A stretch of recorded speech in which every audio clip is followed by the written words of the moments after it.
Hello everybody and welcome back to DragonBorn Industries. Today we're starting a new series called Dice Masters where we're going to look at the dice making journey. So maybe you've come in and you already are part of that journey and you just want to hang out and see some people doing what they do when they make dice. Or maybe you're thinking about getting into the hobby and are only just starting out and you want to know where to begin. Today is going to be covering Dice Masters and how to polish them. So we have some 3D printed Dice Masters and we'll be going on to how to get those to a castable level of polished. I'm joined today by Sparky from Sparky and Co. So Sparky, if you'd like to say hello and talk about yourself for a bit. Hello, I'm Sparky. Sparky and Co, as mentioned. I don't know, what do you want to know?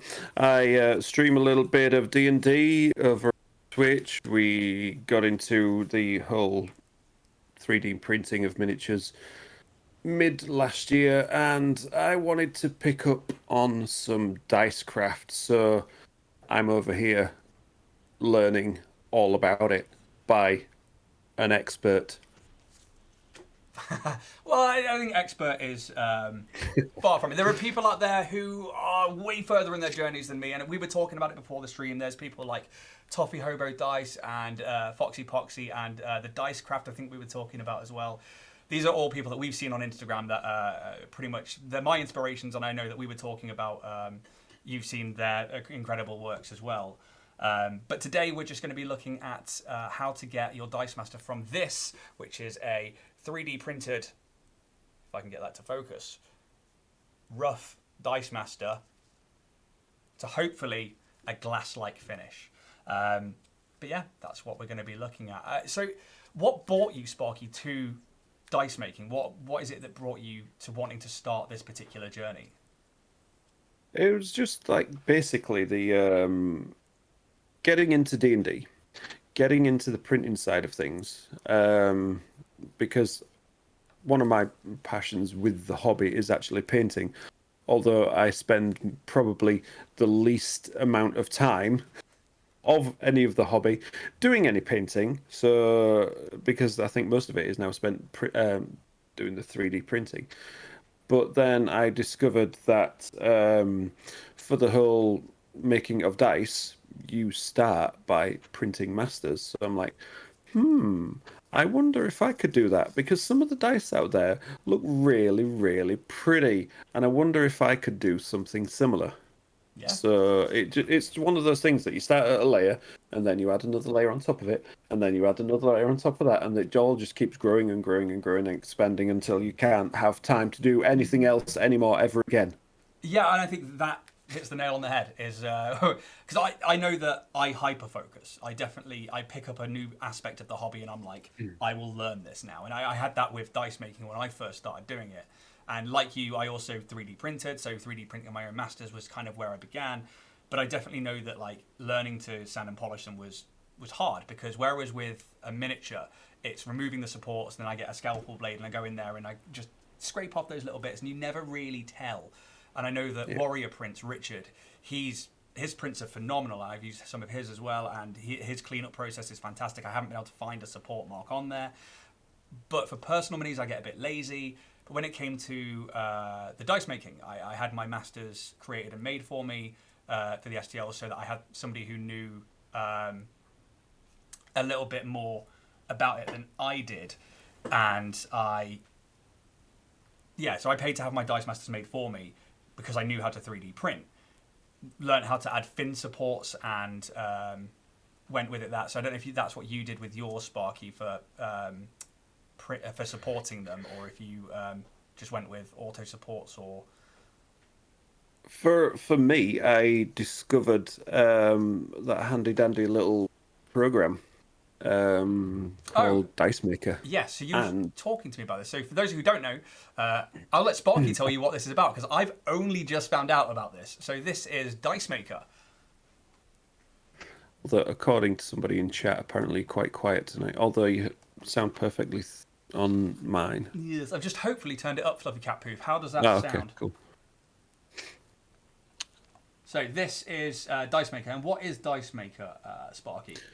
It's a nice, handy, dandy little program that is free to download, and you can basically create your own dice within that program, and then you've got them readily exportable to print as STL files. And there is also a wonderful little option in there to pre-support them as well. So with it sorts it all out for you, adds fins to the edges, and then once they're printed off, they literally just peel away.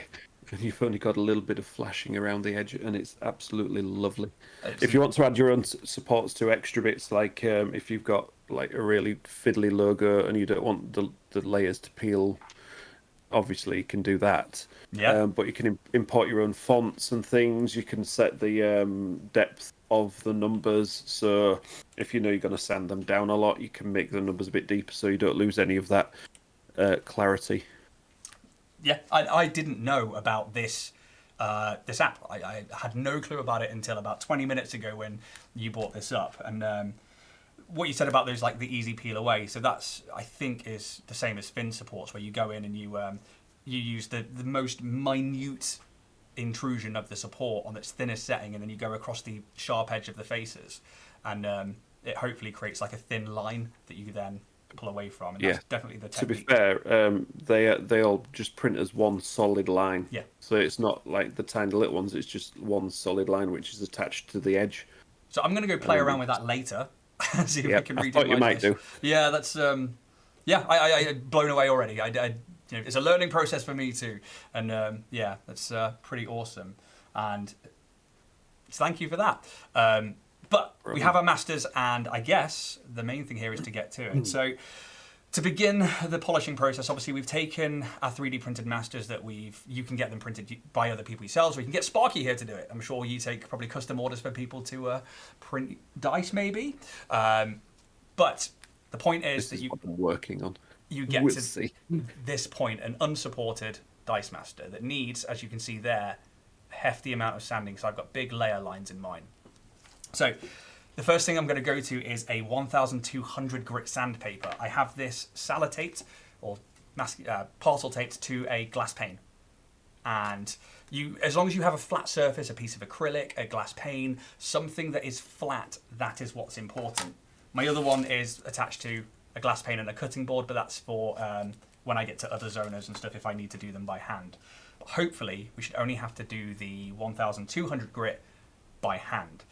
It's important to wet sand when you're doing these because resin, when you sand it, creates a dust. That dust is really, really bad for your lungs. It's safety first. I mean, I'm wearing gloves because I don't like the feel of the wet and the sandpaper, and because I don't really want resin dust underneath my fingernails that then dries out and gets into my lungs later. But ideally, I'd say wear a mask. But while we're talking on stream, you're not really going to hear us properly if we're wearing one. So especially for this layer at home, I would certainly wear one. But Sparky, to begin with, you have what dice have you gone for? What master? To be fair, because I've already had a bit of a pop at my D6s, I'm going to swap the camera out. Nice. There we go. You're going to go for a D8? D8, yeah. Nice. And these are good ones to start with because they have those really large flat surfaces, which hopefully all dice have flat surfaces, but these ones are a bit larger, whereas a D20, your surface area is going down and down and down, and they can roll over a bit if you're not used to the hardness and the depth in which the pressure that you're applying. But that's what we're going to go hopefully through now. So I'm taking my dice and just dipping it into some water and then just putting some of that water onto my sandpaper. Not necessarily being stingy with it either, because you're going to keep adding more as you go along. Then it's a case of picking a face. A rule of thumb that I like to do is opposite faces. So for a D6, for example, which is what I'm using, all the faces that are opposite each other should add up to 7. So 1 and then 6 is the face that I'll do. So I know that every time I turn it over, as long as it equals 7, I'm doing the opposite face. It more matters for when you get to things like the D20 and it's 21, because obviously 20 faces, if you're just trying to go around and do them all, by the time you get through the zoner papers, you're going to lose where you are. So you need to find your own system for remembering which faces you've already done. But the technique is quite simple. So we're not going to press too heavy. I'm going to put the one face down, and I'm going to apply even pressure from the top, and I'm going to go around 20 circles counterclockwise.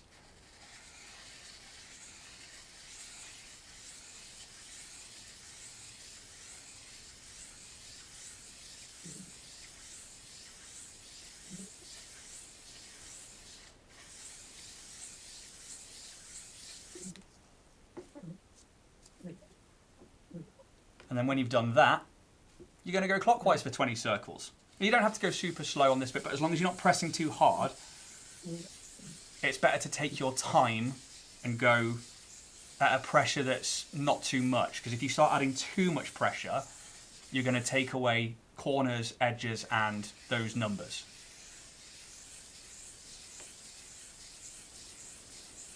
But what we're after from the harder grits is trying to get rid of those thick layer lines.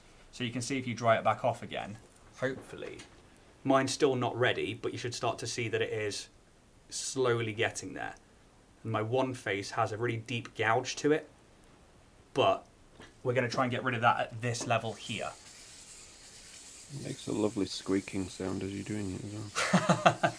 Hopefully that's not too hard on the ears of the listeners. Yeah, so that's slowly getting there. I would go through that a bit more, because you can see where the tip of that 8 is, or the tip of the D8 is still a bit more shiny than the rest of it, because you're going to end up with quite a matted face by the end of this. But it's also why I like to use transparent resin for my 3D printing dice. That way you can see the light coming through it, and you can see the layer lines a lot easier.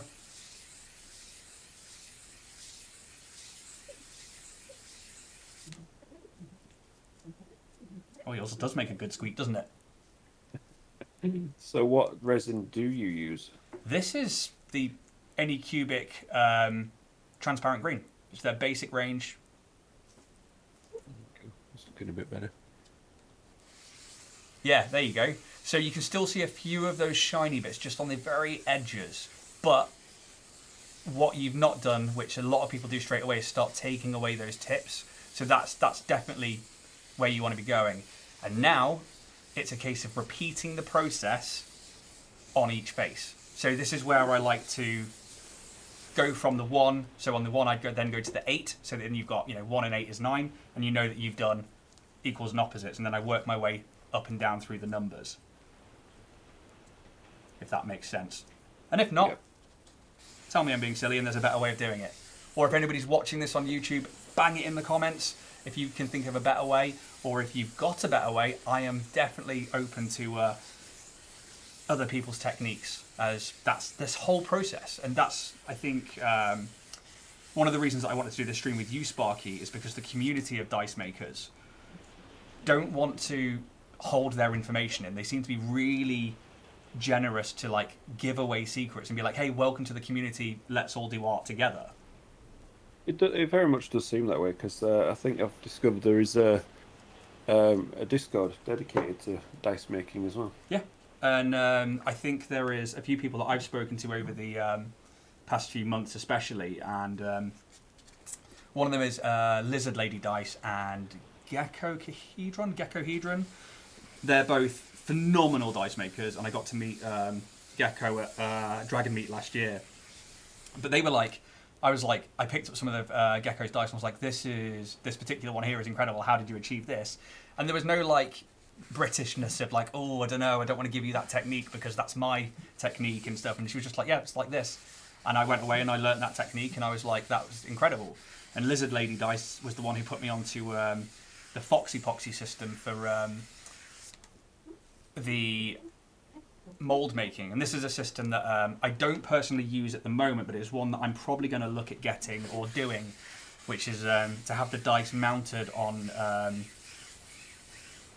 their same shape, basically, of a blank underneath them when you first make the mold, so that when you put the cap on, it's recessed in and it acts as its own keys and pushes the flashing out, which is miles down the road from where we are now. Obviously right now we are slowly and methodically doing circles on sandpaper. Very Bob Ross, just repeat the process. Hopefully what you should see is two things. One, your layer lines starting to show up and then disappear. Yep. And the other one is a sheer volume of white dust that is in the water now. So I can see that on your camera. This is why we wet sand. Because at this point here, we are taking away the most amount of resin. So if you were to do this on the wheel, you'd be flicking resin dust all over your workstation, your house, your kitchen, wherever it is that you sand or polish dice. Which, in turn, you don't really want to do, because as soon as that resin dust dries up, if you start moving it about, it's in the air, it's going to go into your lungs, and you're not going to be having a good time. You want to lessen that off as much as possible. But also you end up with a smoother finish.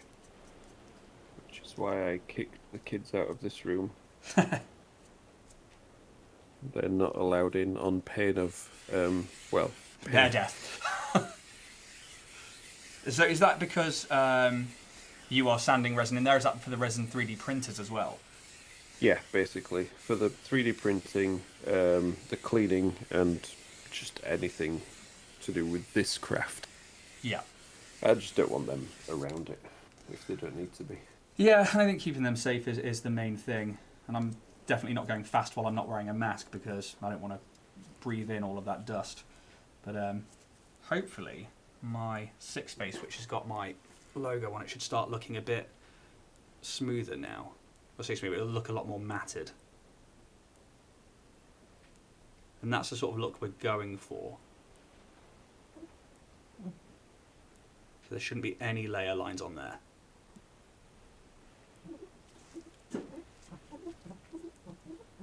But this is the slowest part, and I think I said it to you earlier, I'm not sure if we were on stream at the time, but this is probably the second most painstaking and boring part of dice making, is this particular step right here, because it is just sat here and circles, check,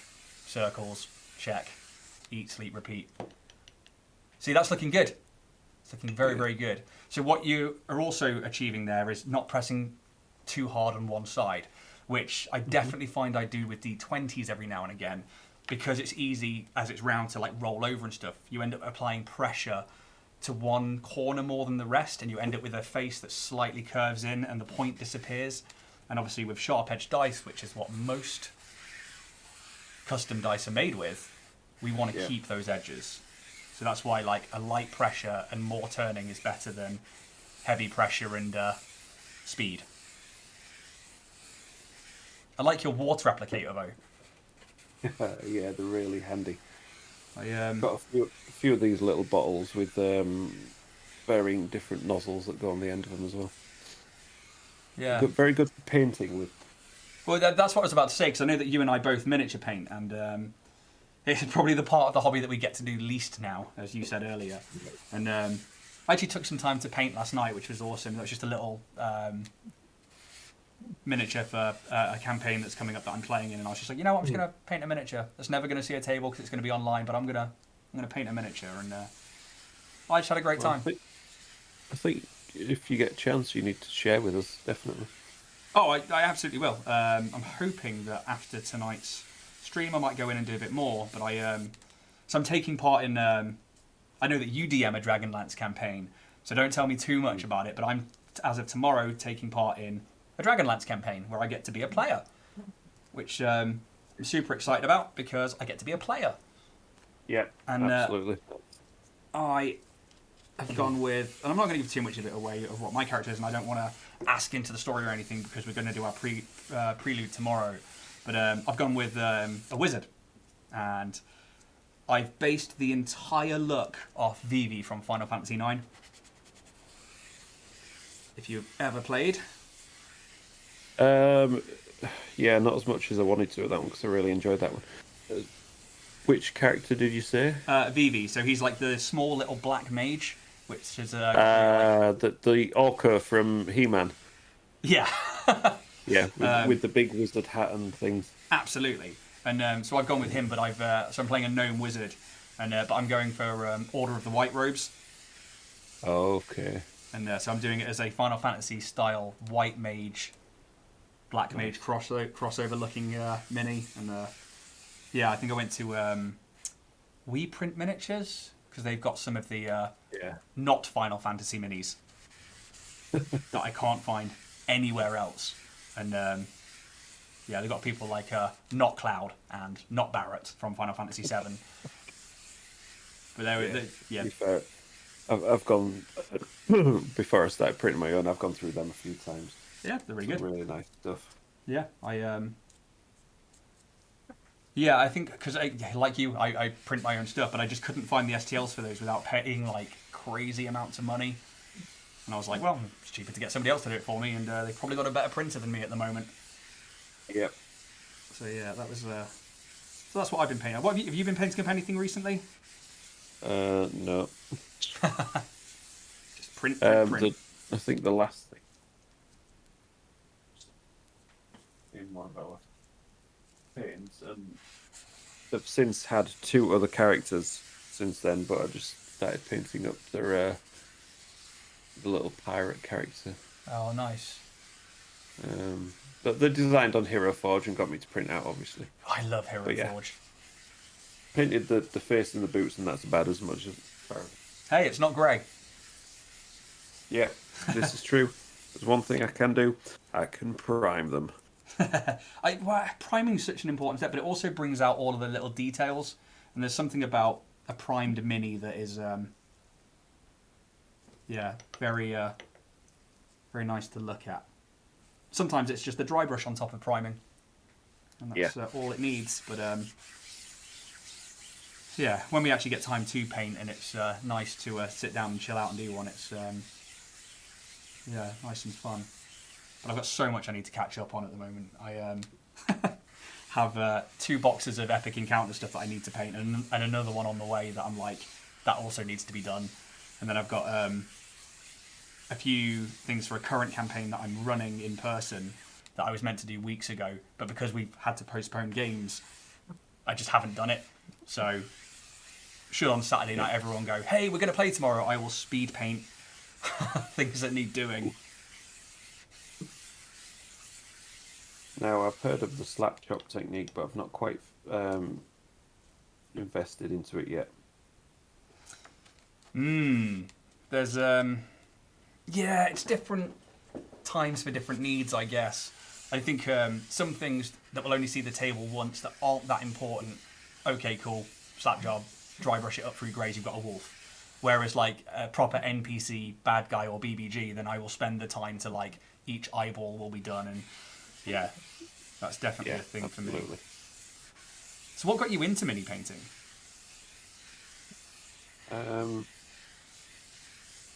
I don't really know because it was so long ago. I think it was. I think I went for a trip out to Hull, of all places, with one of my parents, and we swung by a Games Workshop. Yeah. Because I was like, oh, I want to have a look in here, and I saw some of the miniatures, and I was like, I want one of those. That's it, because I used to make Airfix models, because who didn't?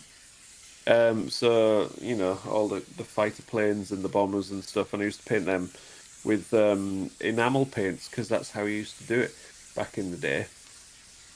And then I thought, visited Games Workshop, bought, I think it was a metal Dark Elf mini, and then tried painting it with enamel paints. Yeah. And that didn't turn out so good.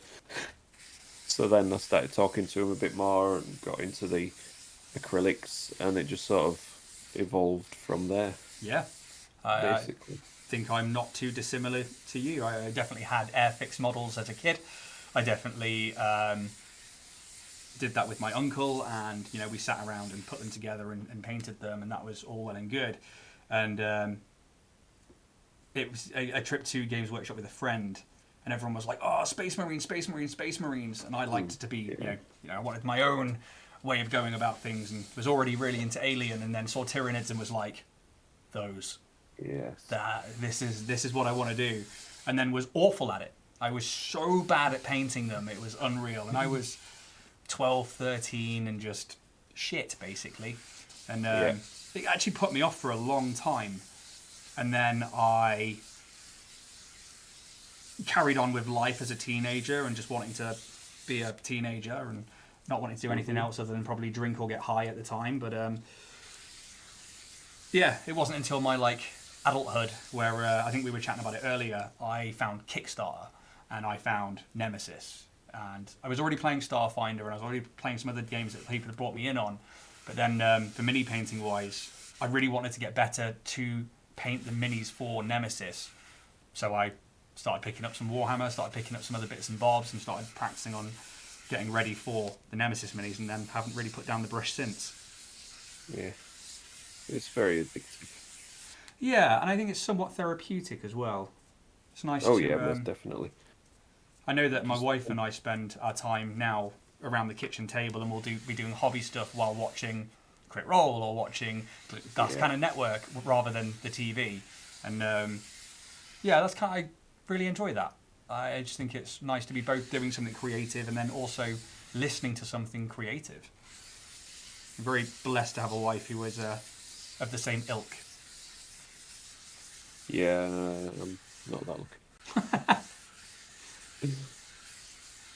I think she's more the Coronation Street type. That's fair enough. You can only like what you like. Exactly. So she can like that, and I can like what I like. Does she ever walk in when you're listening to something like Crit Roll or something, and then she's like, "Oh God"?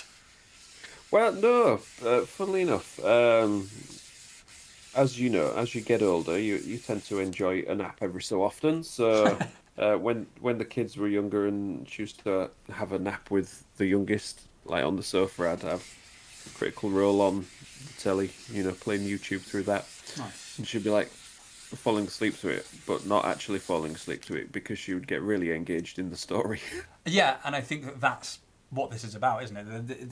Yeah. Tabletop games are about storytelling, and if you can tell a story that people have fun listening to, or can be emotive listening to, or can find themselves engaged with, it's amazing.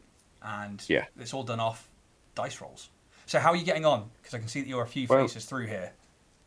To be fair, I'm just giving them a quick rinse. Yes. I need to get a shallower. To be fair, I should have listened to your advice and got some of those lovely little desserts with the shallow dishes, because reaching my fingers to the bottom of this mug is not working very well. So, for those that don't know, I sent Sparky a list of things when we decided that we were going to do this particular show, and we were going to talk about how to go about polishing masters from my point of view, and hopefully from Sparky's point of view of learning. And one of the things I suggested that he buy in a list of things was some creme brulees from Sainsbury's. One, because I really like them, but two, because they come with these dishes. And these ramekins are really shallow, and you can put water in them, and they're really great for miniature painting and for dunking dice in. So they are very, very useful, and you get an amazingly tasty snack.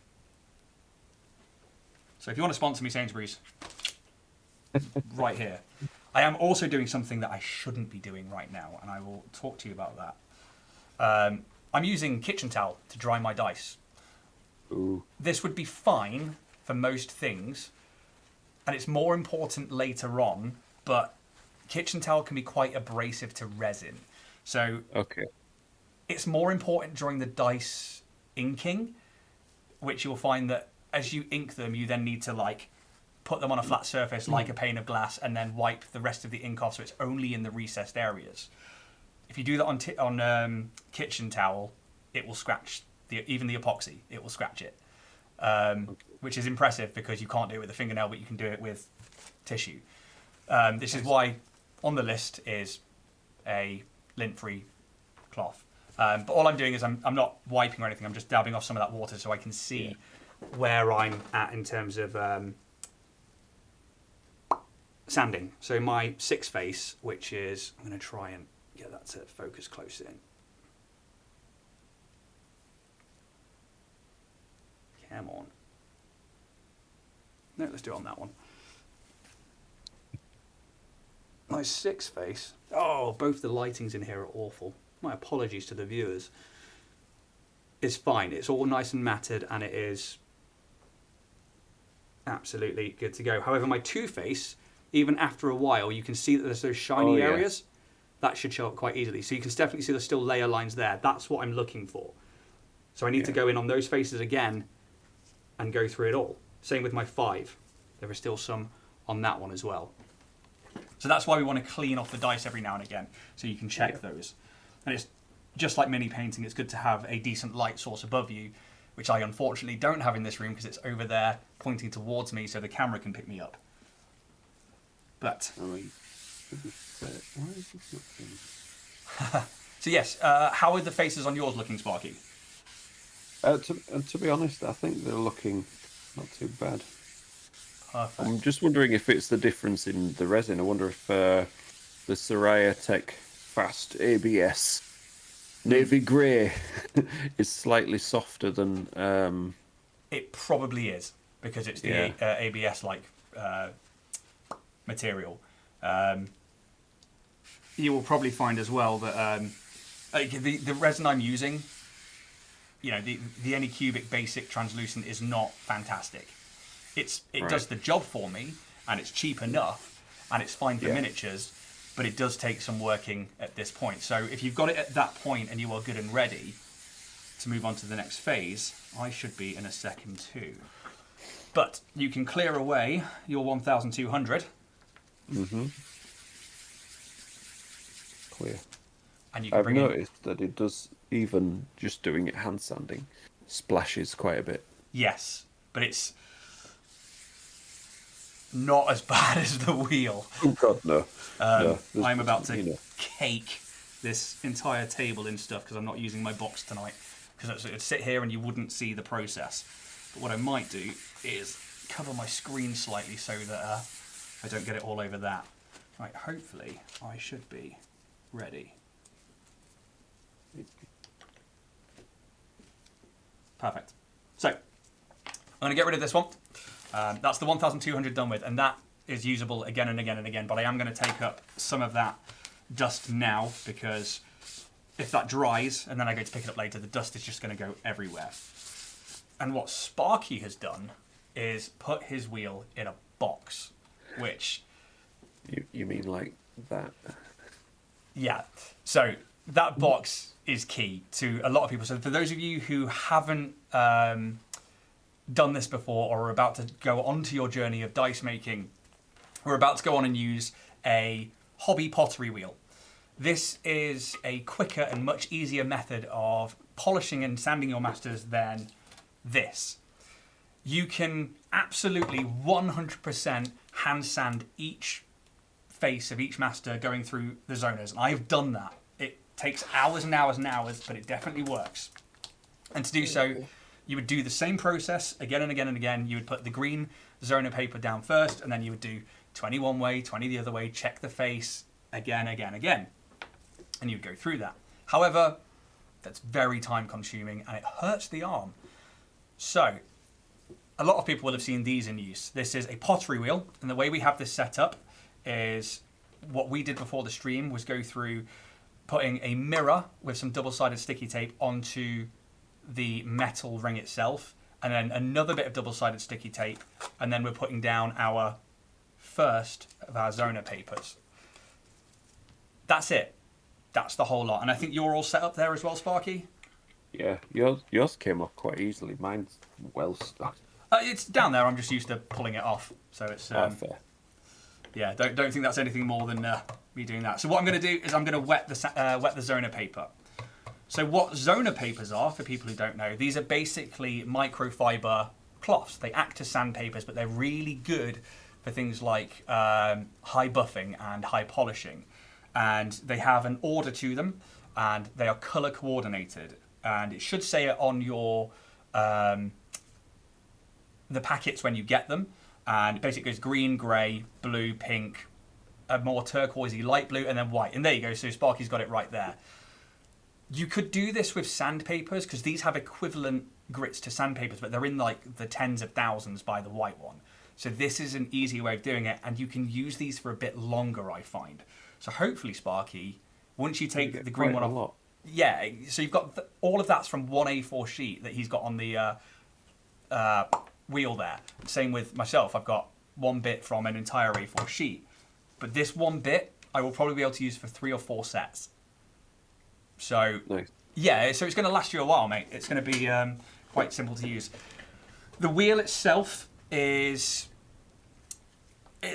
an adjustable speed. So you have a little dial here that you can go all the way up or all the way down. And you've got a 2-way selector switch on that. And hopefully yours has the same, Sparky. Yeah. Cool. It doesn't matter which way you go to begin with. It's not going to matter too much. I do find as you go through entire sets of dice, I tend to alternate the direction with each dice so that I'm at least like not flattening the fibers too much. The speed itself, I'm going to about 9, 10 o'clock. Really not going that fast at all. But realistically, I mean, you could do, if you so wanted to, go super fast. But you're not going to need to.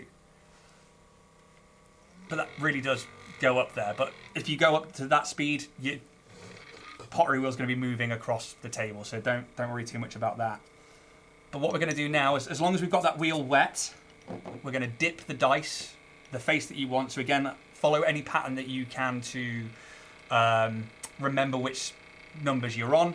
And it is wet the dice and then gently, and trying to keep it as flat-faced as possible, apply the dice to the wheel and then slowly go round in the opposite way circle to which way the wheel is spinning.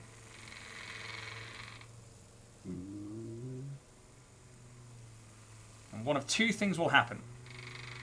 In time, you will loosen your grip enough that your dice will go flying across the room. Which is good fun and it will make you jump.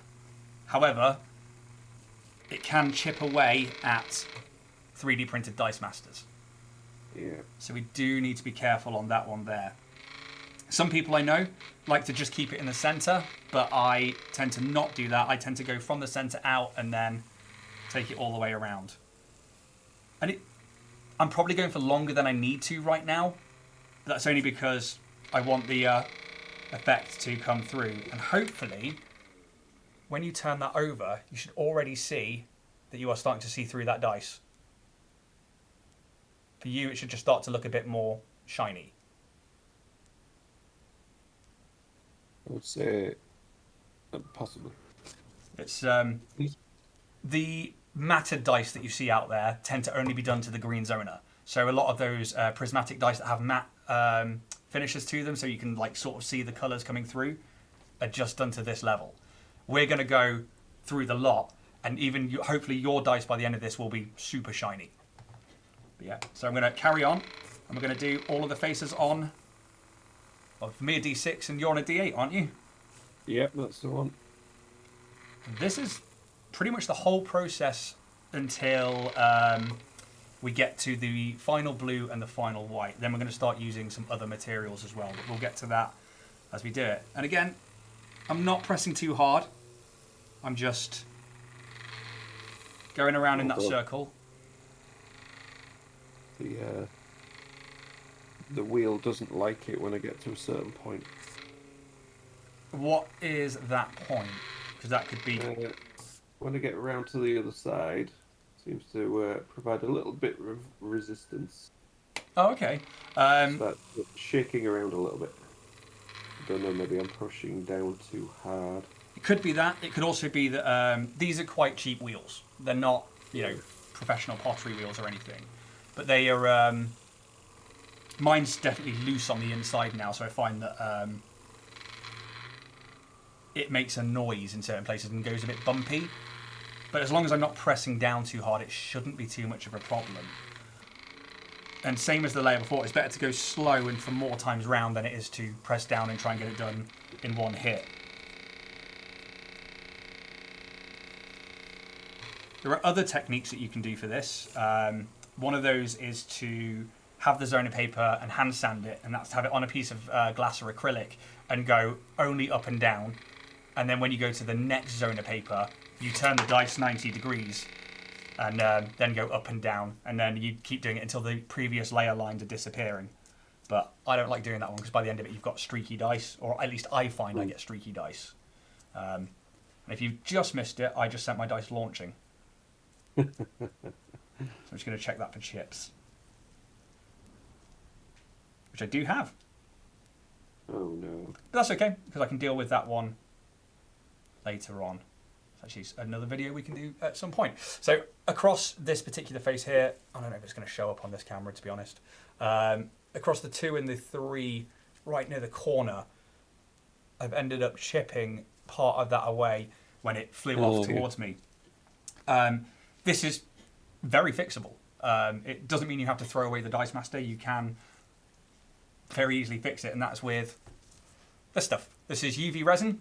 You can get it from Amazon for like 10 quid, 19 quid, I think I paid for this, and a UV torch, which cures it. So those of us who work with resin know UV resin cures by UV light.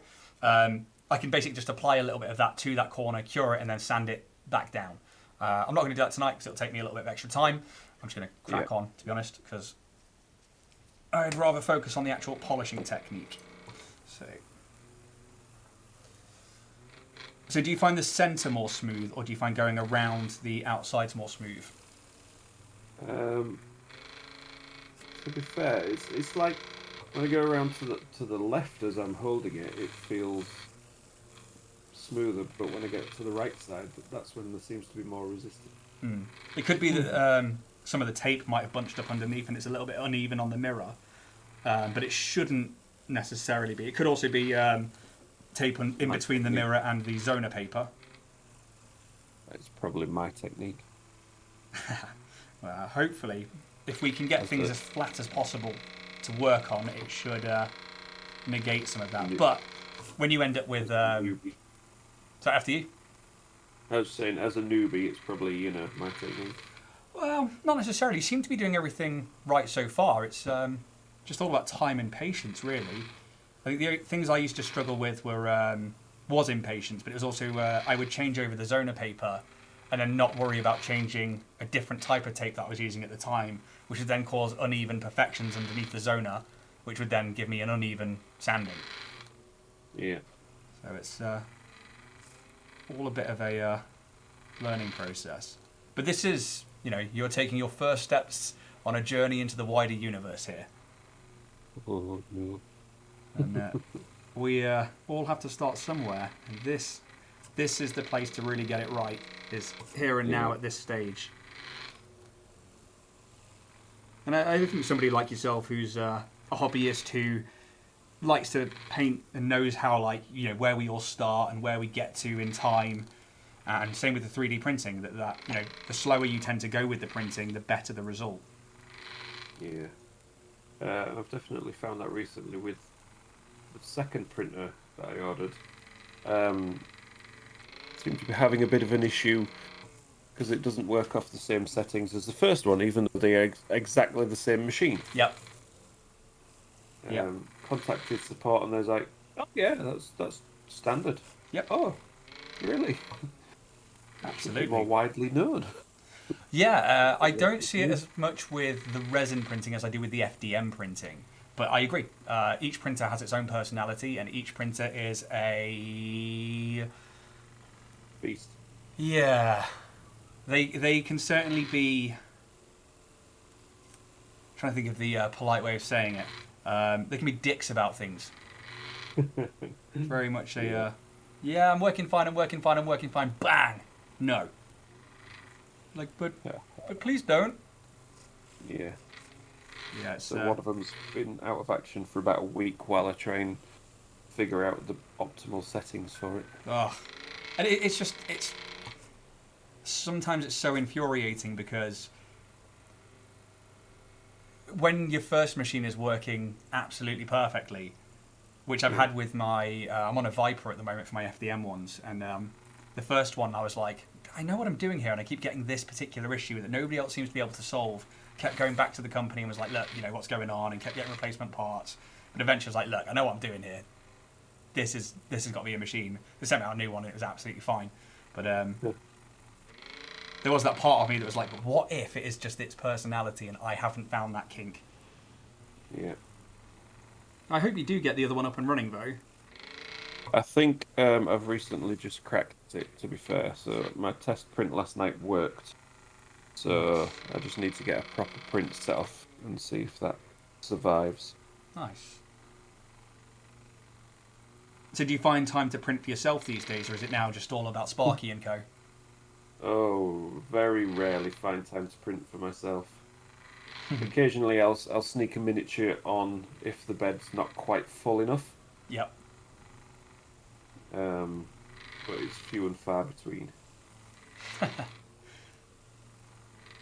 So, I mean, tell us more about Sparky and Co. Tell us how that started, and tell us where we can find your stuff and where we can Oh, dear spend me. some money.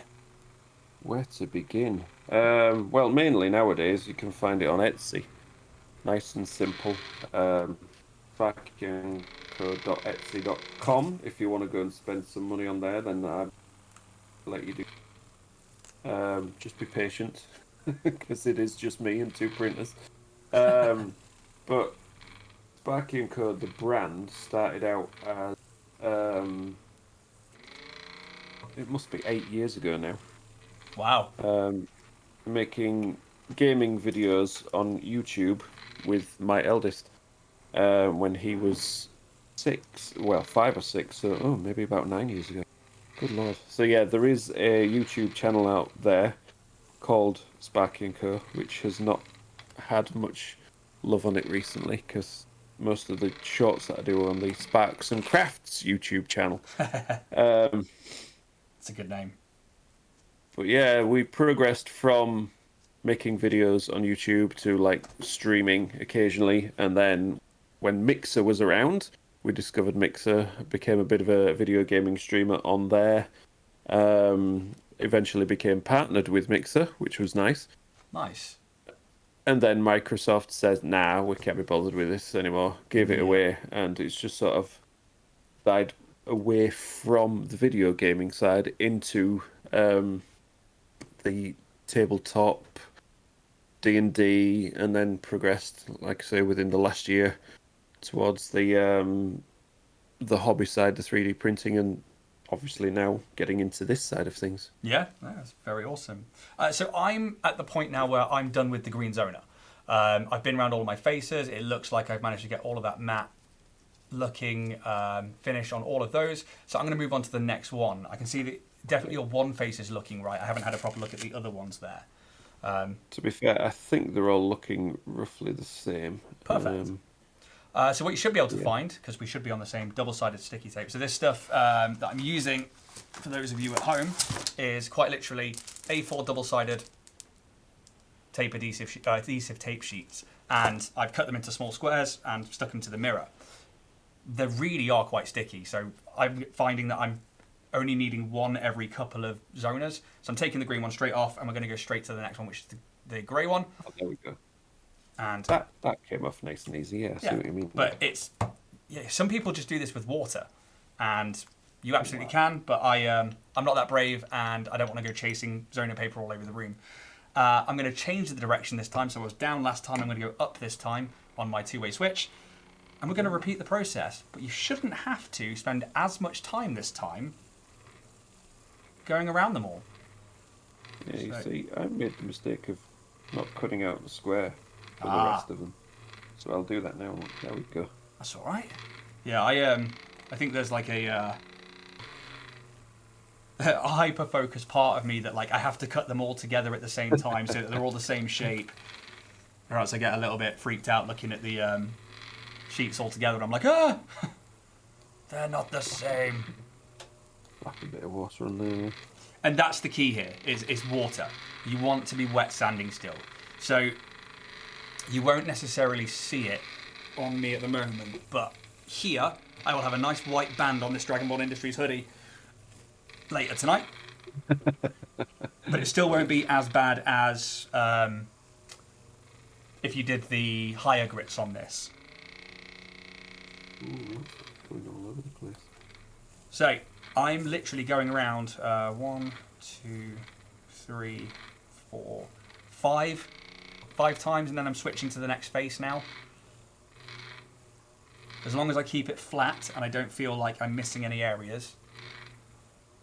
It really doesn't take that long now. This whole next area of going through the next ones is quite a quick process. Okay.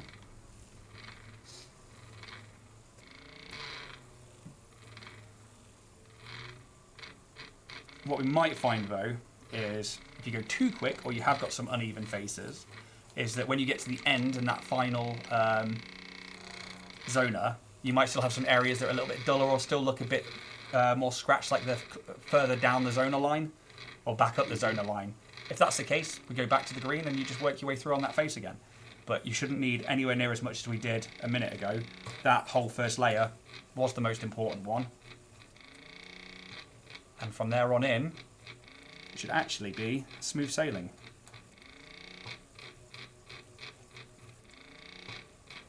It should start to feel like less resistance on each individual face now as well. I don't know if you're getting that at all. I'm still getting a bit of resistance, but... Oh, you should still get a little bit of resistance. It shouldn't be fully smooth, but it should be...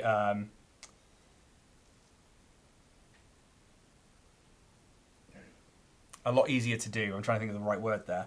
I don't know if you'll see through this one yet, but while it's wet, it's starting to become quite transparent.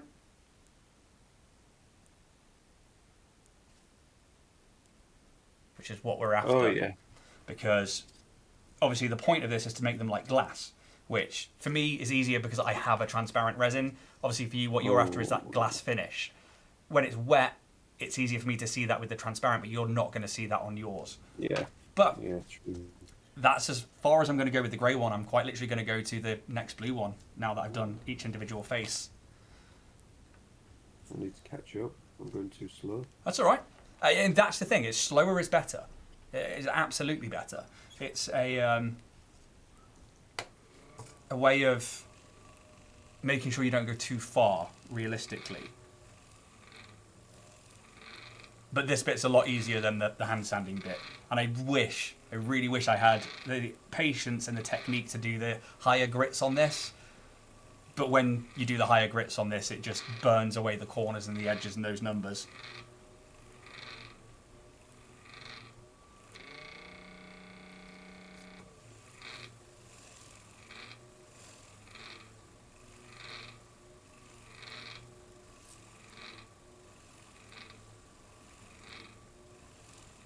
I think it is starting to look... It looks shiny from this side.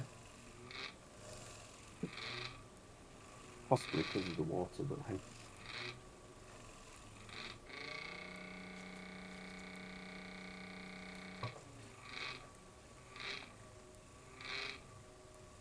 Your technique's good. You've got that nice slow circle going on. To be fair, I think I'm getting a bit more used to the pressure needed. Well, Yes, it's almost like writing. You only need a certain amount without scoring into the page. and the last two sides. Put my water in there.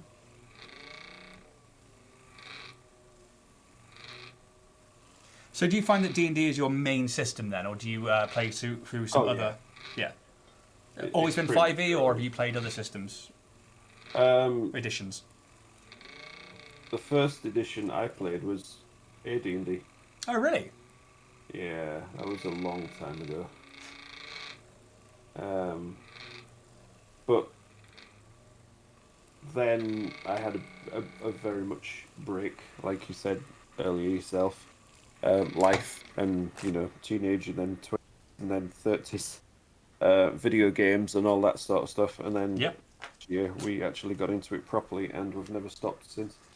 Wow. And that's kind of where it is. I think it's... I play so little amount of video games now because of the tabletop. Yeah. And it's... yeah, I'm definitely hooked. So, I'm about to move on to the next Zona. Because it's... yeah, you shouldn't need to now spend too much time. But hopefully, again, we should start seeing it getting more and more clear. Oops. Right, so it was blue next. Oh, good lord, yeah, you can see through that clearly. So we should be on pink next. So have you done the... should go I'm green, grey, next. blue, pink.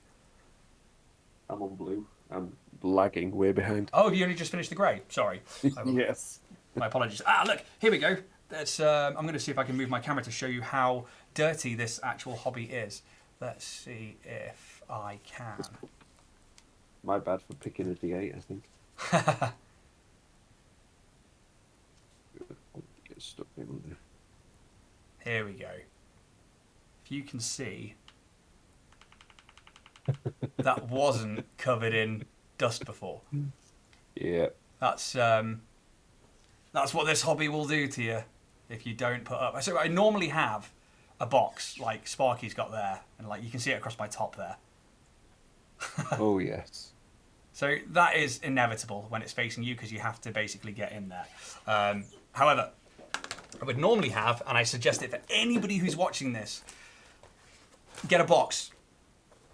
It is quite literally gonna stop you making a mess of everything. So you can see it on Sparky's screen. He's got a line of water all the way around where it's just spinning off and attacking everything. And obviously in here, I want to show you guys the technique. And if I put this down, you're not going to see that. You're just going to see the back of a box and hear me talking and talking and talking, which is not most ideal. So it is a messy hobby. This is one of the messiest bits as well. So gloves, usually a mask as well, especially for the thicker grits, for those lower grits, sorry, like the 1200 and the 800 if you're going that far down. And be aware that you are going to have to clean stuff up. Definitely over here, because I've just got that on one of my neoprene mats. Ugh. Not a fan of that. But I digress. How are you finding the next Zona paper? Easy. Very smooth, right? Yeah. So that's a very good sign. So as you progress through, a few things will happen. One, your dice will go flying off at some point because you'll catch a corner and off it goes. The next one is you should be able to feel the difference between the zonas as they're working. So the green one being quite gritty in comparison to the rest, you feel that resistance. And as you move down, they should start getting easier, especially as they start to do their work. But what you will find is as you're going around in that circle, every now and again you might find a bit that catches or feels like a little bit of resistance. That could be an indication that you've actually missed an area and you might need to go back a step. So it's worth taking a note of that face and having a good look at it afterwards. I'm going to start on the pink ones.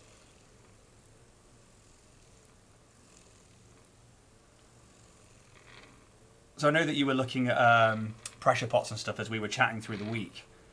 Oh yes. Did you put an order in for one? Not yet. No. I wanted to make sure that I could do this properly first. No, rightly so. I think, as I've said before, this is the most important step, and one of the next important steps is a pressure pot. And I know that a lot of people come to the dice making hobby without one, and I certainly know a friend of mine. She was doing it before I was, but she didn't have use of a pressure pot, and was constantly battling voids and bubbles. And it wasn't until I was watching Ribinator, and I think you've seen some of the Ribinator videos. Yeah. He talks about using a pressure pot. He shows you a perfect example of resin that's been mixed with and using a pressure pot, and then one that hasn't, and the clarity difference on clear, transparent colours is, it's worthwhile. And then taking those bubbles and knocking them down to a microscopic level is, you're going to get rid of any kind of like unevenness to the dice as well. So for me personally, I would always have a pressure pot now. Well, when I saw the video on the explanation of him, I was like, oh, that's how it works. I thought it worked like a vacuum pot worked for some strange unknown reason. Yeah. But they are like, no, don't use them. Yeah, absolutely. But I do have one of those, and I got one specifically for dice making. I got a HVAC something or other. I've used it once, found it pointless, and have never used it again. So those of you out there who have used a vacuum chamber and find it useful, please let me know how, because mine was pointless. However, it was interesting because it was for silicon more than anything. And I think that's what Ribinator also did at one point, was taking the air out of his silicon, but I haven't found it's made a difference to me because the pressure pot does that job of you're making those bubbles, really small under pressure. So just disappear. yeah, they really, really do, and it is really quite interesting. And when you get to the point where you're casting, if you have any excess, just leave it next to the pressure pot so that you can see the difference between what you put in and what it looks like when you don't. You'll be absolutely blown away. But it's, I think the pressure pot you've looked at, it's a 10 litre, isn't it? I believe so, yes. Yeah. I only have a 10 litre, and I made my own caddy out of circles of wood and some dowel. I think a hook, and that's what I use as a platform inside to put my molds on. And then I've got a bog standard air compressor. But as I said before, don't get a airbrush one. Get a bit of a bigger one because the airbrush ones heat up really fast. To be fair, I've noticed when I'm using mine for painting, it does very much get quite hot, shall we say. Yeah, and I don't know which one you're using, but mine's quite cheap. My painting one, that is. And it's this one. Doesn't help you because it's under the desk and you can't see it. No. But it's there. It's right there. It's that one. Nice. Yeah, mine's Oh, there goes my dice. No. Nah, it's fine. I wasn't paying attention. And then I can't remember what number face I was on, so I'll go do them all again. Mine was from Amazon, and it came as a kit as like a little compressor, the airbrush, and the wire, and a few nozzles and stuff. But it was like 60 quid all in. Yeah, that's pretty good. Yeah, it's a very good price. Not the best airbrush, but it does the job, and especially for things like let's see. Priming. Let's go the other way. You won't really see those. All of these houses, basically, that are up there are all done with an airbrush, and there's all these tiny little bits of stucco in between all the wood beams. And yeah, I did it all with an airbrush, and I was like, this really shitty, cheap airbrush, and I was blown away by the fact that it worked. And I was like, oh, okay, well, until this one dies, I'm going to keep going with it. But it does get hot. It gets real hot. And I do get a bit worried when I leave it on and I forget about it. Yeah, definitely. And they're not quiet, the paintbrush ones either. Compared to what you're about to get, they're a bit quieter. Okay.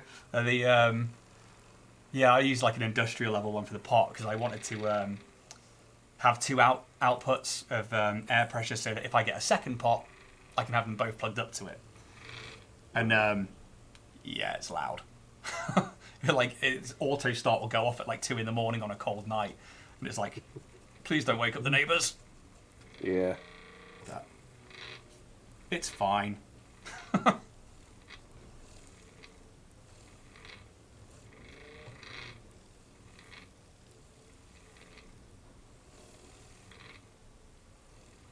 So have you got any plans for a first set then? Have you got any ideas of like, I want to try this technique or a, certain colours or styles? I have no idea. Literally no idea. It is a big wide world of different stuff out there. Yeah. There's so many cool things, and I'm like, I want to try that.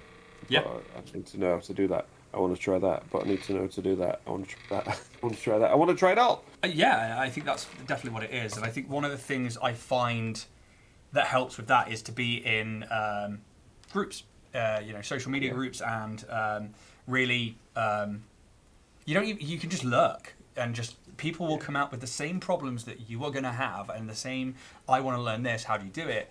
And you can just read the comments and read what people do, and then you can chime in and be like, hey, I'm also doing this, and and people are really, really just awesome, really. And so I find that was one of the ways that I learned. And then the other one was to hang out with people online, like we're doing now, and hopefully share knowledge and go to it from there.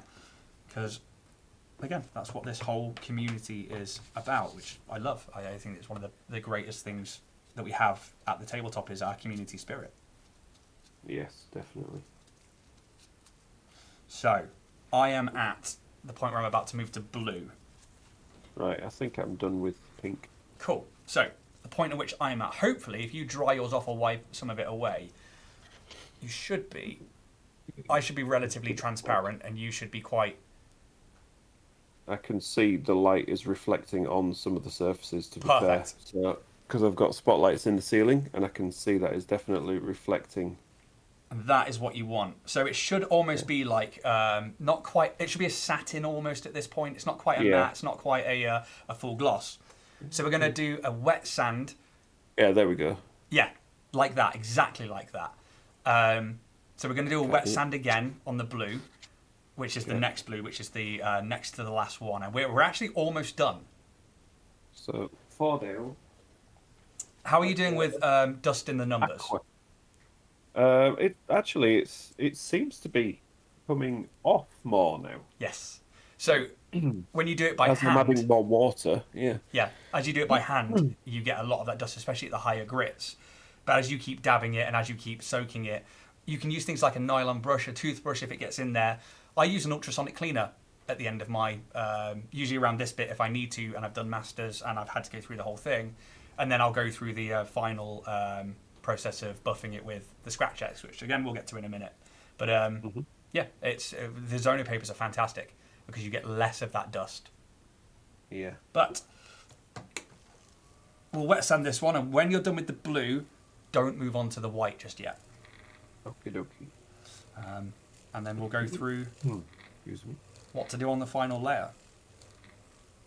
Lift up this one.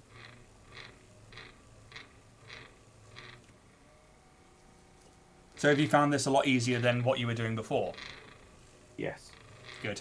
That's what we want, is hopefully this to become a more easy road on the production line for you.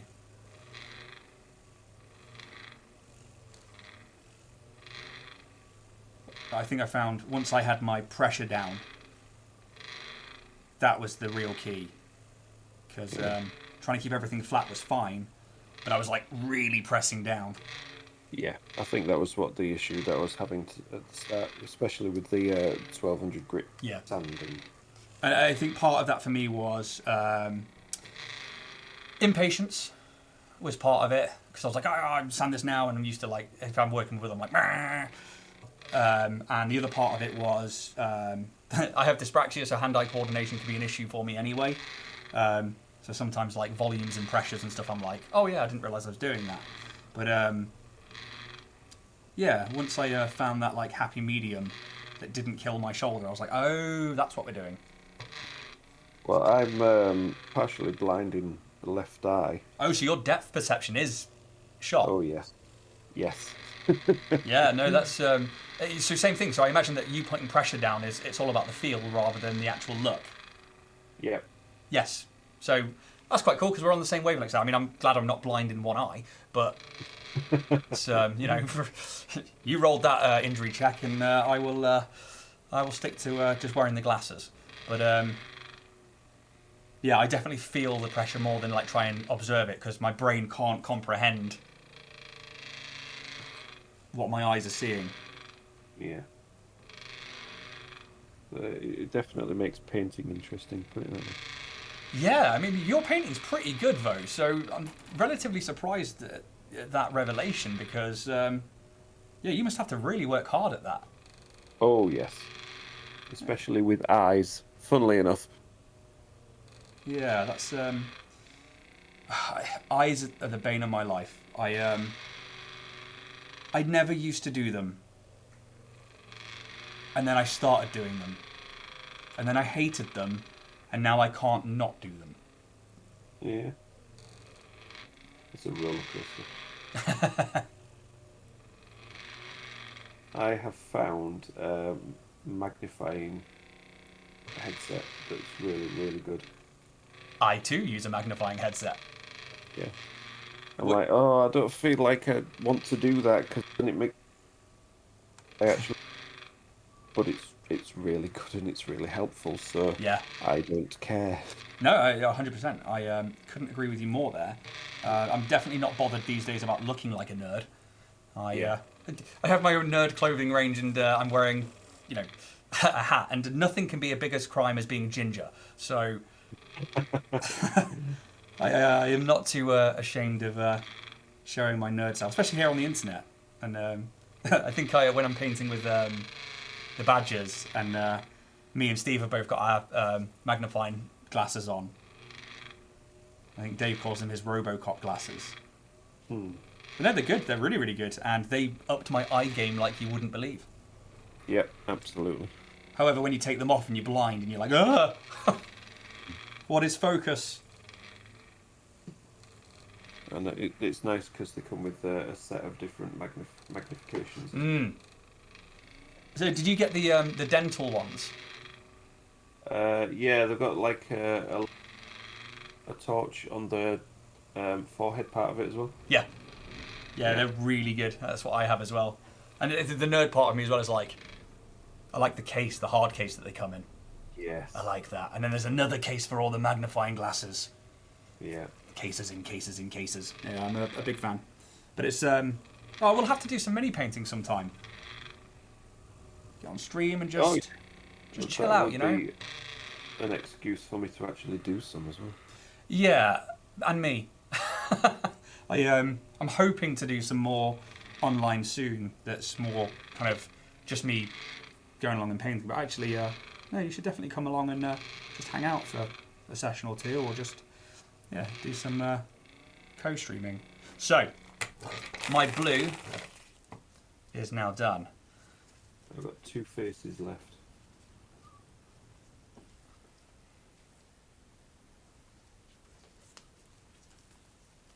So, the only reason I'm using my lint-free cloth at the moment is just to wipe a lot of that water away, because I want to see if I can hone in on some detail here. Yeah. Because there are still going to be micro scratches. Right, last one. So I'll try and get that for the viewers at home to begin with. So you should see the light reflecting off that quite well. We're still not all the way down in the zona because we haven't got there yet. But also that's going to give us our final sort of shine. But if I can try and find it for you, you should hopefully still see tiny, tiny little scratches, but I don't know if it will show up on this camera. Oh, you might see it there. Almost unnoticeable, but as you go on this journey, you will... What a journey. But yeah, you should hopefully be able to see the sanding scratches there. They're only minute, but if we were to go heavier at the start on that 1200 or the 800, you can really add deep gouges in there that are never going to properly come out, which is why the pressure needs to be right.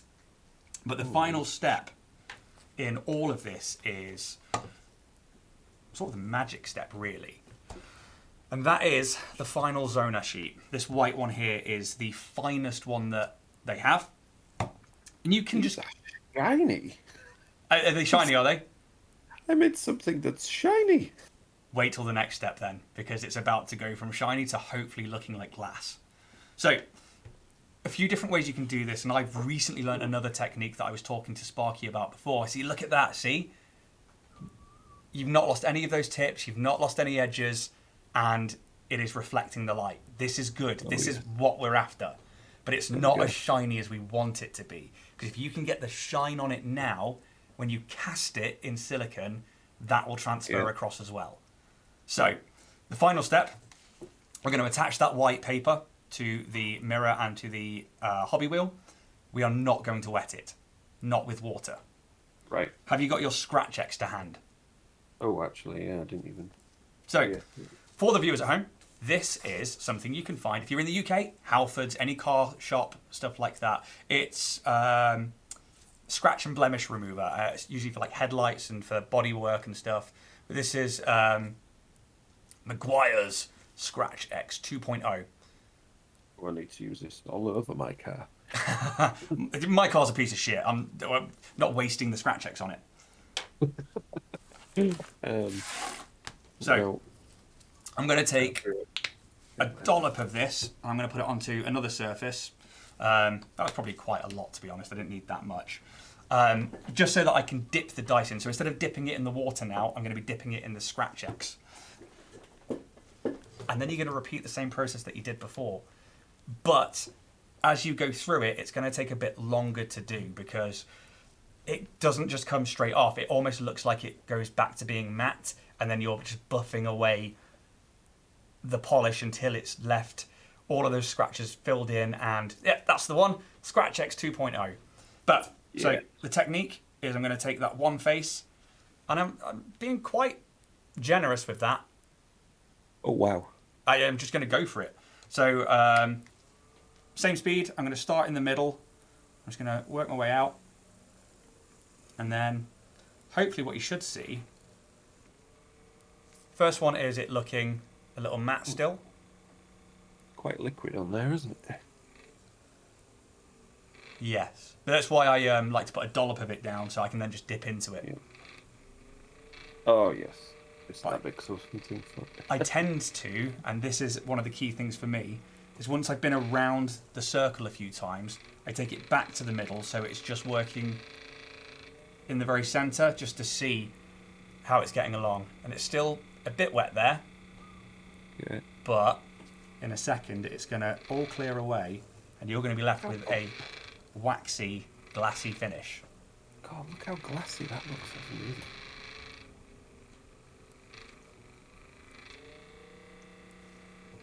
And for me, I only recently found the Scratch X. I was using a different resin polish, which was a headlight polish, and then it was either Lizard Lady Dice or Rune and Fable who put me onto this, or Toffee Hobo Dice actually, and I was like, oh, this makes a difference. Ooh. Can you already see the yeah. So, most of mine is now gone. Can you see that?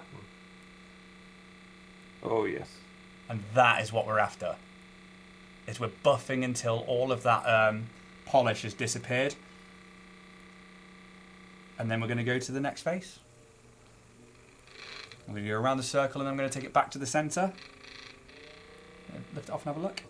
I'm just going to keep doing that until it disappears. What it will do, though, is leave it all in the numbers. Yeah.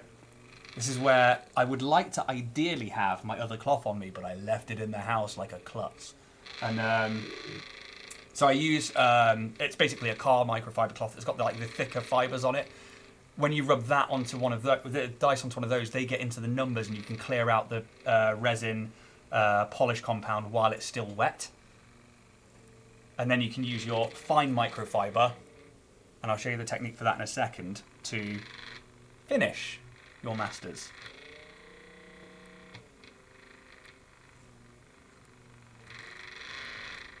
Oh, wow.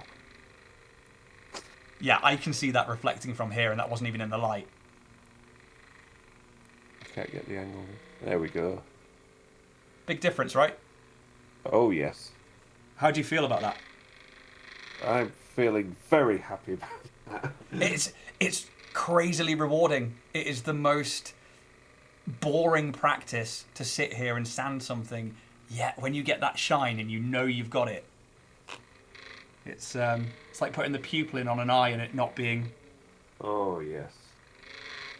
Or putting the second pupil in on the second eye and they're not in different directions. There you go. So that's the sixth face. Hopefully that will zoom in a second. Fortunately, I think I can... Oh, there you go. You should be able to see right the way through my 1 and 6. Oh, yeah. That is what we're after. Obviously, you won't see through yours. Nope. If you can, I'll be amazed. That is some buffing. But what's good about the compound is it should stay mostly onto the white zona as you go through this dice. So you shouldn't really need to add too much more from here on in. Obviously, if you were doing an entire set, you're doing at least 7 dice. If you're doing a D2 as well, you're doing 8. that's when I do tend to I switch the directions every face so that we're not pushing down fibers in the same way, and it keeps your zoners going for as long as possible. But I think for what I was going to try and keep as an hour stream, we're on an hour and a half. So times that by 7 for each dice. Yeah. Not for each dice. Times it by 7, and then you've got each dice. Yeah, it is a long process, but it is one worth taking the time on. I mean, that was that first base, and then I think they've spent too much time on that one now.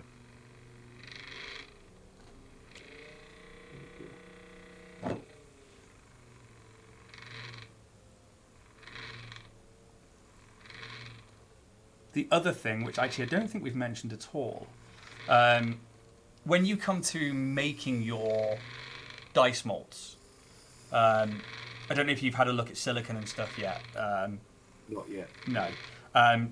There's a thing called a platinum cure, and if you go through the Ribinator videos, he'll eventually get to a thing called Sorter Clear. That, for me, is the one that I go to. That, and I've just recently moved on to Dragon Skin. They're both by the same company, and they're Platinum Cure silicons. However, if you're using 3D printed Dice Masters, it is good to have a barrier between them and the silicon, something like Inhibit X, which is a chemical compound you can buy, but it's like £60 a tin. That's good. Or a lot of people just degas their Dice Masters. And all that means is, once you've printed them, giving them at least 2 weeks to sit there and finish curing. To be fair, these ones have probably had, since I printed them. Although I have heard, there doesn't seem to be any inhibition. Sorry, there doesn't seem to be any... inhibition issues. That's good. Yeah, that's really good. I haven't come across inhibition yet, and I really don't want to. But again, I know that Lizard Lady Dice has, and that was quite a recent thing. But then she hadn't had any for ages, then all of a sudden it was. And I think that will come back to us being in hobbies like 3D printing, where the 3D printer works absolutely fine, and then it doesn't. Yeah, exactly. And nothing's changed that we know of. How are they looking? It's looking fantastic. Yeah, look at that. Is it weird that that excites me so much? No. Because I'm feeling it. Nerd! Yeah, what's your point?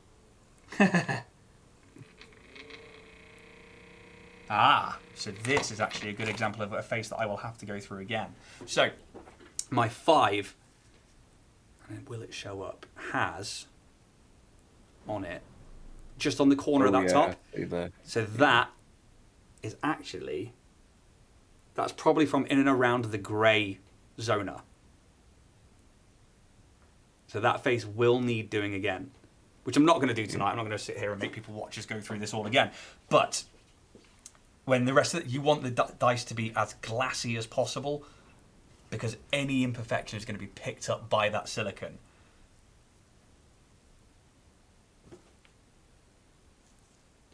Just need to see the foreface.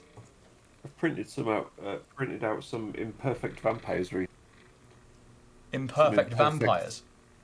Apparently that's what Lord of the Print called them. What makes a vampire imperfect? They look more bestial, I think. Oh, cool. Like werewolf cross, or is it more like bat-like? More bat-like. Extremely long limbs, very face. No wings, but flaps under the arms, kind of thing. Bit of a vestigial tail at the end. Hello, Hagley. So I've seen you in the chat there. How you doing, bud? Yeah, so is it more like Nosferatu, but a bit more beastly? Yes. Nice. So Hagley, we've been going through some polishing of Dice Masters. This is hopefully a new series where we're going to talk about the dice making journey. Sparky here is from Sparky and Co, who has his own Etsy store, and I will get him to tell you all about that and the links in a minute. And he's here because he is starting his dice journey only just now, and I get to be part of that, which is super awesome. And we have been doing this, which is talking about dice and slowly sanding them. My foreface actually, Sparky, as well. You can see there, I actually missed quite a bit of that. And let's Oh yeah. see. No, I caught that. There you go. First. Yeah. So that face there, that needs to go through. So my 4 and my 5 are both imperfect, so they will need to be done again. However, as far as sanding for me tonight is done, I'm done.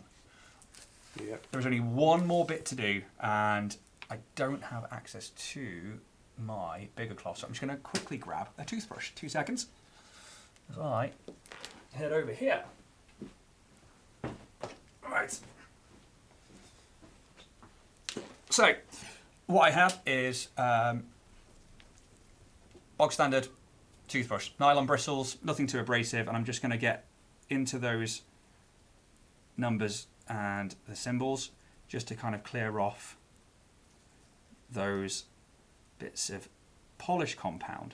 Just loosen them off a bit, because in a second... Toothbrush after all that polishing? Luckily it's nylon, so it shouldn't affect it. However, if I had my other cloth in here, I could just do this technique with it. So, I'm going to take my glass pane, I'm going to put my lint-free cloth on it, and I'm going to start on one of the faces. Just going to stretch that cloth out slightly. So if you've ever, I suppose the technique is like tattooing. I guess if you've ever seen a tattoo artist, they like stretch the skin slightly. Yeah. Cool. So I'm basically doing that to the cloth, and then I'm going to press down with just a bit of pressure, just like when we did the beginning zoners. I'm just going to wipe away all of that polish, and that should leave a glass-like finish. There you go.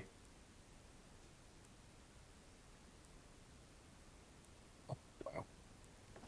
And that's what you're after. I'm just going to go around and do all of those faces in the same way. I do find that only polishing in one direction, so I'm going away from myself in a forward motion, and I just stick to that.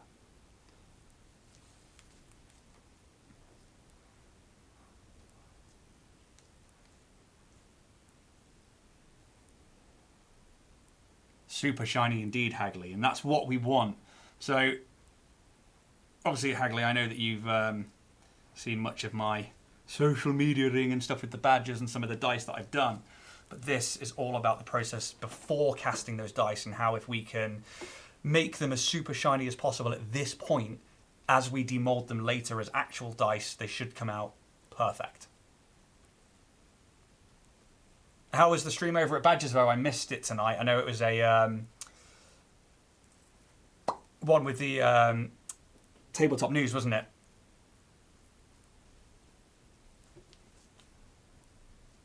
So, hopefully. Again, I could go in there and get rid of some of that polish again, but right now, it's all about just getting that glassy finish.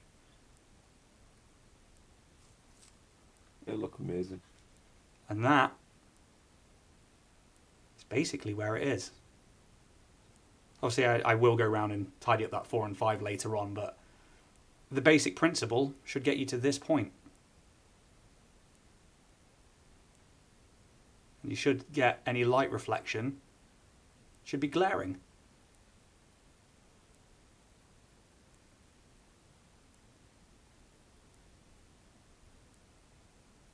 Oh, awesome.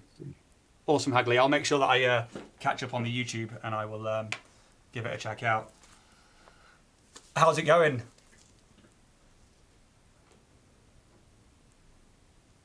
How is that D8 looking?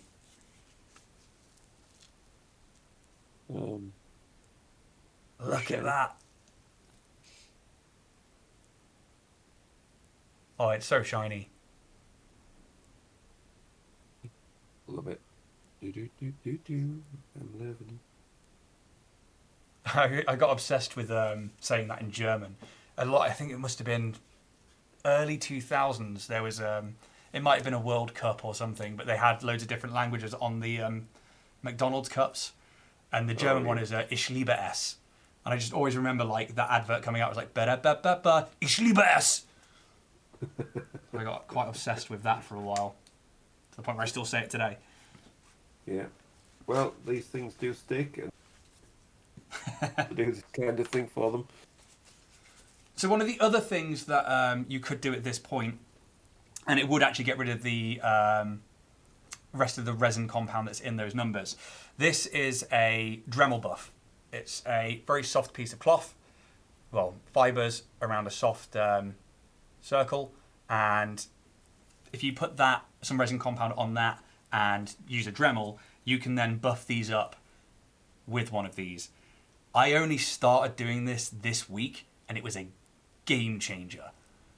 Yeah. I've been going around all of my other dice. I've been going around all of like my other masters. I'm like, "Meh," and I am obsessed with it. But it does make a mess. The fibers go everywhere. So again, you need a mask if you're going to do that. Ooh, that slipped.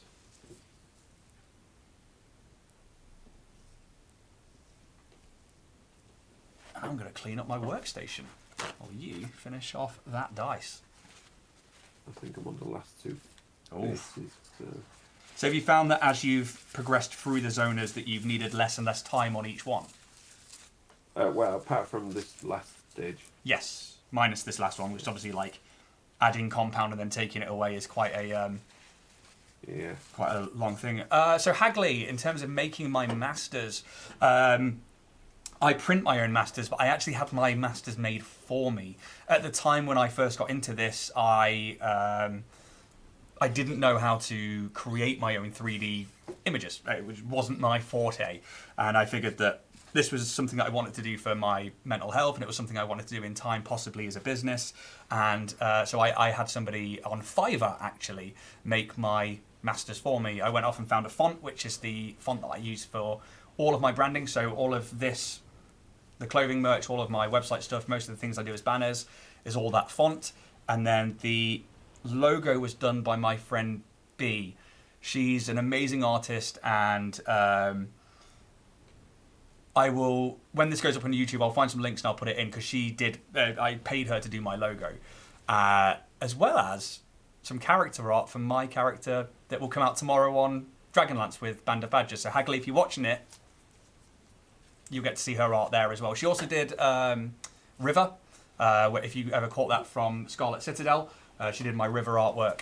But I had a guy called Magen Blade on Fiverr make my dice for me in terms of the STLs, and then I printed them and supported them, and then have been casting them ever since. I've had 2 iterations of dice. One was my first ever set with my original logo, which I've only ever made a couple of sets of, and only a couple of people have got some of those dice. So they're quite exclusive, and I'm hoping that one day maybe I might run them as arranged for a short while as limited stock. But yeah, I'm obsessed with my DragonBorn logo. I absolutely adore it, and seeing it on things like dice and stuff for me is a real proud moment. And I know that Sparky here has a D6 with his on it. And earlier on, we were actually talking about a particular website, which I will flash up now, Sparky, since you're on that particular zona. So Sparky actually put me onto this. This is called Dicemaker. This is an app that you can download that allows you to make your own dice as STLs. It will support them for you. You can add your own fonts, add your own logos, and you basically then, you export them and you have them as an STL, is it, Sparky? Basically, yes. Yeah, and you've got it for Windows or Windows apparently only, so not on Mac. There's me like, oh, go get the MacBook, but no, luckily I'm on the Windows computer. But I'm going to download this after this stream because yeah, it's a game changer, that as well. The idea that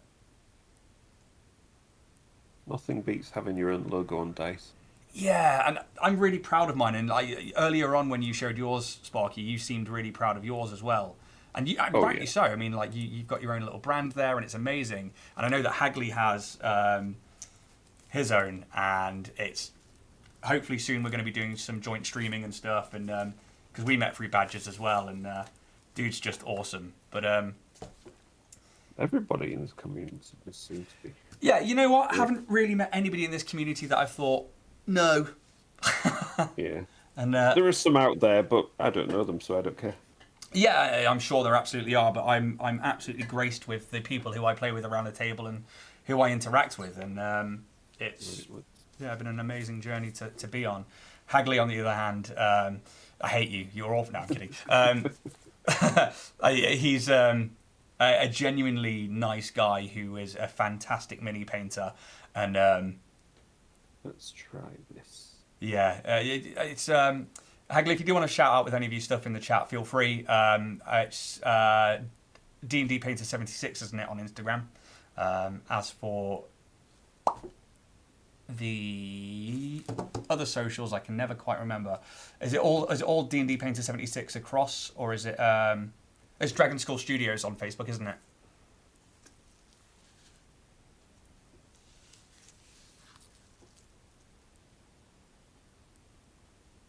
Yes, Dragon School Studios.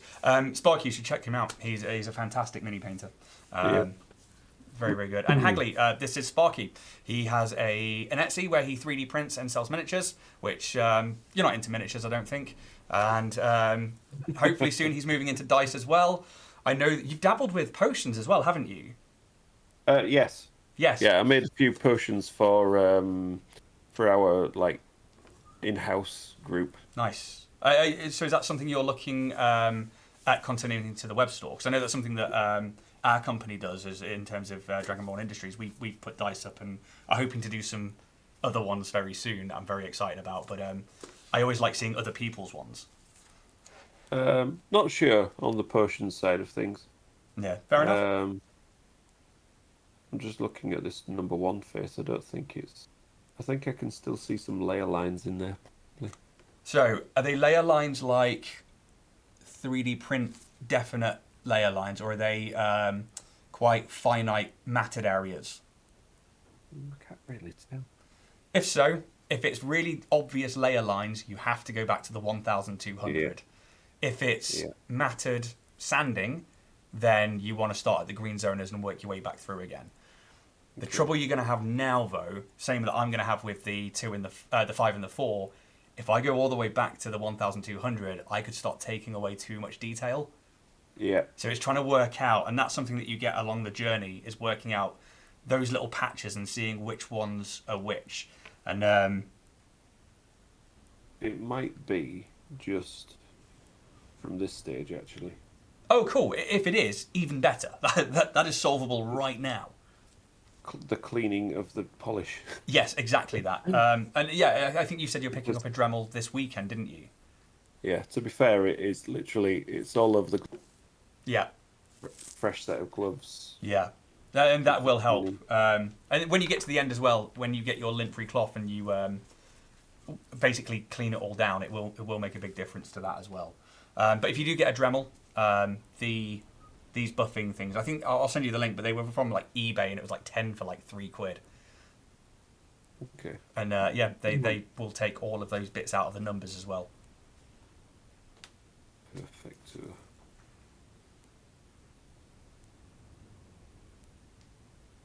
I'm just making a mess of this stage now, aren't I?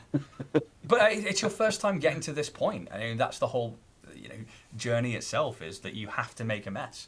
You can't make an omelette without cracking open the eggs, can you? Absolutely. There's definitely a big difference in what you had before and where you've got to now in this one session. Oh, good lord, yeah. I mean, the shine on these guys is just compared to the D6 is just crazy. Yeah, it makes a big difference. And I know that there are some people out there who like to they'll do all of this and then they'll make a set of dice and then they'll do it again and use those ones as masters. Right. I don't think I've got the patience for that. But I understand why, because obviously the epoxy resin is harder in time. The more and more you make casts of them, obviously they are going to degrade. And you run the risk of when you use a knife to cut them open, you're going to scratch them and you have to resand them. So epoxy, it is, you kind of do want to eventually make your masters in that. I don't have the patience to quite go down that road yet. And yeah, I'm happy with my masters where they are, and we're working on a few different shapes and sets and stuff at the moment. But yeah, as I said before, this is the key step. Getting it glass like here is.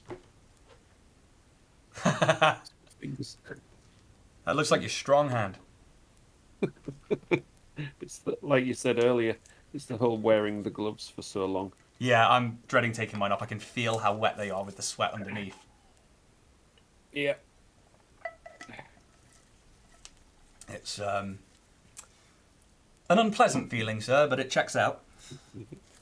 It's I can hear it. Yeah, not a fan of that, but I get it when I'm airbrushing as well, because I hate getting that all over my hands. And the doctor's in, but yeah, I mean, you can see them all crinkling up on the back of my. Oh, good lord, yeah. Yeah, in fact, actually, I'm done polishing. I can take mine off. Look at that! There you go. Is this for your DSLR camera as well? Because that's a really good picture. Oh, I really do like your logo on that. See, I'd zoom in, light. but I've just done my version of it, which is get closer to the screen. Yeah, see, that sparkle. Still some polish on there, but... But, okay, so the last bit then is to get your lint-free cloth. Yep. And basically, the technique I implore here is to grab each face. You know the old, like, 1, 2, 3, 4, 5, 6, 7, 8 little papers you used to do at school? That's sort of the technique. Shit. Yeah, that's sort of the technique you're going for here. So you're going to, like, basically you're rubbing down the faces. You're pinching your fingers together across two faces at the same time, just to kind of finish that off. And then you end up with Le Shine. Oh, God. Yeah, the glassiness on that is amazing. It really. Oh, thank you very much. That's took me a long time to get to that point. It took me a good few months to learn to be patient with it and to really take my time on the 1200 rather than be like, get them done. And yeah, I've gone the opposite way with painting right now. I very much am like, slap the paint on and get it done because I just need it on the table. And yeah, so it was nice to last night sit down and just paint on my own and just do a mini that I'm going to enjoy for myself. And yeah, that was put me back in the mood, if you know what I mean. Yep, totally get you. Especially because Hagley's watching, and we intend to hopefully stream soon. Hagley, by the way, I haven't messaged you. Studio's up and running.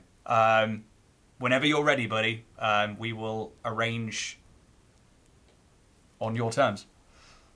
And then hopefully we'll be able to promote some more. But yeah, if you are at the point, hopefully you should see it a lot drier and a lot shinier now. Yeah, let's have a look, shall we?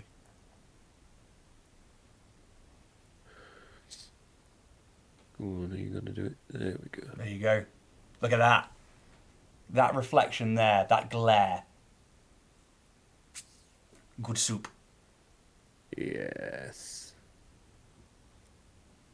Now, obviously, it's going to take some more practice to get them just perfect. Yeah. But I appreciate the time and effort that you have spent to share your knowledge. Well, and that's it. I've only shared my knowledge. You've put the time and effort in there. I mean, we've done an hour over what I thought we were going to do because each dice takes so long to do.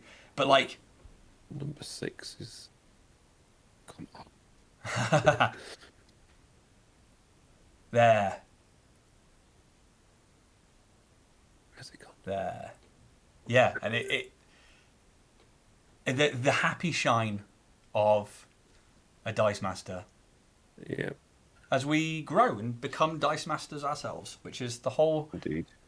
idea of hopefully this show, and we will move forwards and go through hopefully the entire process and learn to cast an entire set of dice, which is hopefully for yourself and for people out there who are watching, a journey that we can all go on together. But Absolutely. I have had a lot of fun chatting with you tonight, and I have had Same. a great time just being able to help somebody else out in the community and to see the start of your dice making journey. And like, I already follow you on socials anyway, and I know that your 3D printing and your miniature painting is top notch. So for anybody who's watching on YouTube, obviously I will get all the links for Sparky and Co. and for his 3D printing store and for his socials, and we'll put those in the links below. Sparky, do you want to shout out where people can find you and, you know, a bit more about yourself again before we sign off? Yeah, just Sparky and Co. Just go find them. Be fine, don't worry. Like you say, Etsy, sparkyandco.etsy.com, because that's for everybody. So yes, on here on Twitch as well. If you just check out Sparky and Co. And then we've got Insta, we've got TikTok, we've got Sparks and Crafts on YouTube. We're all over the place, and sometimes I'll post on one thing, and then sometimes I'll post on another thing. It's scattergun approach basically. So yeah, we're here, we're there, we're everywhere. As much as I can be. I am a one-man army. Yeah, I know that feeling. It's Yeah.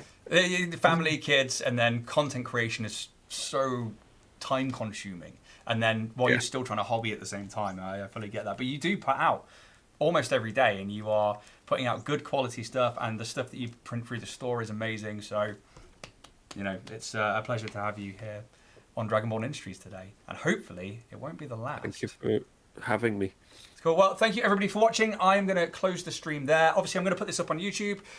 Once more, you've been watching DragonBorn Industries, and we will see you again real soon. Bye-bye, everybody. Bye!